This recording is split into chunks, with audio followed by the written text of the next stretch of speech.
This morning.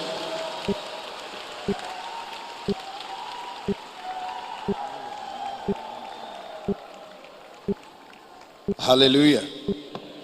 Hallelujah. Shall we pray? Father, in the name of Jesus, we thank you today for the blessing of seeing a day like this. We thank you for your faithfulness in the lives of the couple, and we thank you for the faithfulness of your mighty hand in the family as a whole. We give you all the praise and glory. We ask this morning that you will speak to us and that your word will transform our lives. Thank you, Father, for doing it in Jesus' precious name. Amen and amen. Give Jesus a big hand of praise one more time.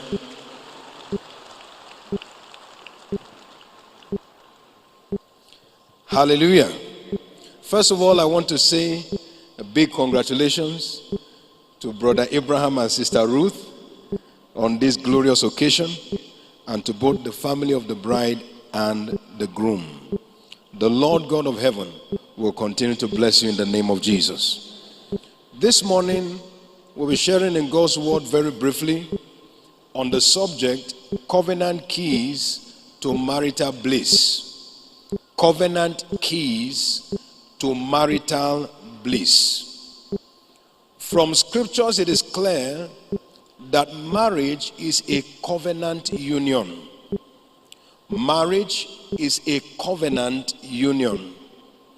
In the book of Matthew chapter 19, verse 4 down to verse 6, Jesus speaking said, "Have you not read that he which made them at the beginning made them male and female, and said, for this cause shall a man leave father and mother, and shall cleave to his wife, and they twain shall be one flesh. Wherefore they are no more twain, but one flesh. What therefore God had joined together, let no man put asunder." From this scripture, it is clear that marriage is not just a contractual union, but it is a covenant union. It's an equation in which two come together, and rather than the addition bringing about the multiplication of those individuals into two, they become one. This is God's ordination. We also discover that it is a union that is ordained for better living. In Genesis 2 verse 18, it said it's not good for man to be alone. And in Ecclesiastes chapter 4 verse 9, we are told that two are better than one. For Brother Abraham and Sister Ruth, your life shall be better from today, in the name of the Lord Jesus Christ. It is a covenant that is also ordained for multiplied impact. Deuteronomy chapter 32 verse 30, it said, one will chase 1,000, and two will put 10,000 to flight. Deuteronomy chapter 32 and verse 30, please. One will chase 1,000, and two will put 10,000 to flight. From this day, your impact shall be multiplied, in the name of the Lord Jesus Christ. It is also a covenant that is ordained for supernatural delivery, for the manifestation of the supernatural. In the book of Matthew 18 and verse 19, we are told clearly that when two agree as touching anything that they ask of the Father, it shall be done. So it is ordained for supernatural delivery. From this day onward, when you call on God, there will be divine intervention. But every one covenant provision has covenant responsibilities. It's important for us to examine from God's word what the covenant keys are to enjoying marital bliss as God has ordained. And therefore this morning we are going to look at just three of those keys, and I believe that the Spirit of the Lord will grant us light as we do, in the name of Jesus Christ. Number one key is the God factor. Somebody say with me, the God factor. Say louder, the God factor. In Ecclesiastes chapter 4 verse 12, the Bible says that a threefold cord is not easily broken.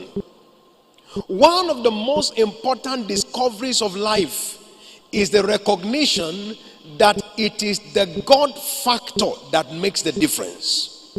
Whether it is in marriage, in business, in ministry, in life, the God factor makes the difference. Securing God's backing is a foundational requirement for marital success. In fact, we are made to understand in the book of Psalm chapter 16 and verse 11, it said, "Thou wilt show me the path of life. In thy presence is fullness of joy, and at thy right hand there are pleasures forevermore." If joy will be present, God must be present. If pleasure will be present, God must be present. So the God factor is the ultimate difference maker. In Psalm 124, beginning from verse 1, the word of God makes us to understand, if it had not been the Lord who was on our side. He said, "Now may Israel say, if it had not been the Lord who was on our side when men rose up against us," he said, "they would have swallowed us up quick when their wrath was kindled against us." But then he goes on to tell us in verse 7 that as a result of God being on our side, our soul has escaped as a bird out of the snare of the fowler. The snare is broken and we are escaped. When the God factor is settled, the enemy's factor is nullified. That is why securing God's presence and backing is the ultimate secret to success in life. And that includes the journey of marriage. One of the things we discover in scripture about the man Joseph, he went through different predicaments, but one thing remained the same, and God was with him. The God factor turns everything into a testimony.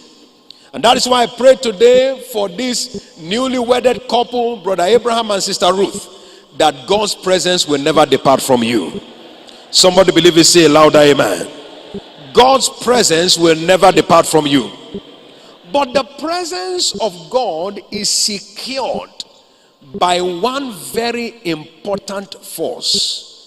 In John chapter 8 and verse 29, Jesus made a statement. He said, "He that sent me is with me. The Father has not left me alone, not because I am a son, but because I do always the things that please him." Obedience to the word of God is the singular most important force in securing God's presence and backing. I'd like you to know, therefore, that any marriage that will secure God's presence and backing is a marriage that is subjected to the authority of God and his word. In the book of Hebrews chapter 1 and verse 3, the Bible tells us, "Who being the brightness of his glory and the express image of his person, upholding all things by the word of his power." Whatever the word holds never falls. If it is built by the word, it is kept by God. And whatever is kept by God is not permitted to be destroyed. And that is why if you are going to secure God's backing and presence in any marriage, then God's word must be the final authority. Unfortunately, there are people today who continuously emphasize their opinions, emphasize their feeling, emphasize their emotions, but don't give regard to God's word. The word of God is the ultimate builder and the ultimate keeper.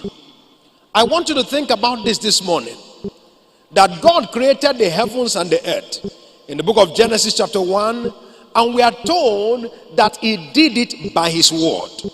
John chapter 1 verse 1 to 3. In the beginning was the word, and the word was with God, and the word was God. The same was in the beginning with God, and all things were made by him, and without him was not anything made that was made. So all that we see today on the earth was made by the word of God. The earth on which we stand today was constructed by the word of God. No wonder from the time of creation till now, nothing has been able to destroy the earth, because whatever God's word builds, God himself keeps. And that is why the greatest secret to an indestructible marriage, an indestructible life, is building by the word. Therefore, I want to encourage the newly married couple this morning: keep the word of God as final authority. It is not what people think, it is what does God's word say. When the word of God is the final authority, then the defense of God is secure over that marriage. And I pray that that will be your experience in the name of the Lord Jesus Christ. So number one is the God factor. Number two is the love factor. Say with me, the love factor. Love is described in scriptures as a fundamental requirement for a successful marriage. In the book of Ephesians chapter 5 verse 25 all the way down to verse 28, we see the scripture paint to us there the place and the necessity of the force of love. It says, husbands, love your wives as Christ loved the church and gave himself for it. So love is described as a vital necessity. And remember, according to the word of God, we are told that love never fails. Wherever love is, failure is absent. And therefore I pray that for you, the newly wedded couple today, the love of God shall keep burning hot in your household, in the name of the Lord Jesus Christ. I said the love of God shall keep burning hot in your household, in the name of the Lord Jesus Christ. Somebody believe it, say loud amen. I said somebody believe it, say loud amen. Shall we recognize the presence of God's servant, the apostle over this commission? Hallelujah. Hallelujah. Glory to God. Glory to God. Please, you may be seated. Hallelujah. In Colossians chapter 3 and in verse 19, Colossians 3 and verse 19, the word of God tells us, it says, husbands, love your wives and be not bitter towards them. In verse 14, we are told what this force of love does within the family. It says, above all things, put on charity, which is the bond of perfectness. The word perfectness there refers to harmony. That where there is love in any family, harmony is present. I like you to understand that the love factor is a divine commandment. And when the commandment of God to love is present, there is no inroad, no room for the enemy to penetrate. Therefore, I want to charge the newly wedded couple this morning. Let the love of God keep burning in your household. Husband, it is given to you as a principal responsibility. Love is not negotiable. It must be continuously offered. And as it is offered continuously, you will find the home continue to blossom and flourish. And that shall be your experience in the name of Jesus Christ. Finally, number 3 is the submission factor. The submission factor. God's word makes it clear that family success requires submission. And in Ephesians chapter 5 verse 22 to 24, the word of God declares there, it says, wives, submit yourselves unto your own husbands as unto the Lord. For the husband is head of the wife, even as Christ is head of the church and the savior of the body. It says, therefore, as the church is subject unto Christ, so let the wives be to their own husbands in everything. Submission is a commandment. God gives love as the principal responsibility of the man, and he gives submission as the principal responsibility of the woman. Where these two factors are in place, the home can never lack harmony. God demands it. And we must understand that no matter what present day culture says, the word of God is the ultimate. When these two factors are in place, you can be sure that harmony, peace, pleasure, and joy will remain the portion of that home. And I believe God that even as we are celebrating today the beginning of this journey, 10, 20, 30, 40, 50 years from now, the harmony shall be far greater than even present. In the name of the Lord Jesus Christ. What that means is simple. God has opened the door for you and given you the keys. All you must do is engage with those keys, and you begin to enjoy the testimonies that God has in store for you. That will be your experience in the name of the Lord Jesus Christ. Shall we rise this morning and go before the Lord and ask of him grace? Grace to put his word to work. Shall we rise on our feet, everybody, and pray that prayer from the depth of our heart, particularly praying for the couple, asking the Lord for grace to be made available. Lord, let your grace be made available to put your word to work, engaging each one of these factors and producing supernatural results. In the name of the Lord Jesus Christ, let your grace be made available. Let your grace be made available. Let your grace be made available. Thank you, glorious Father. In Jesus' precious name we have prayed. Father, we thank you because we know grace is being made available for this couple for a glorious adventure. In Jesus' precious name, amen and amen. Jesus is Lord. Give Jesus a big hand of praise, and please, you may be seated.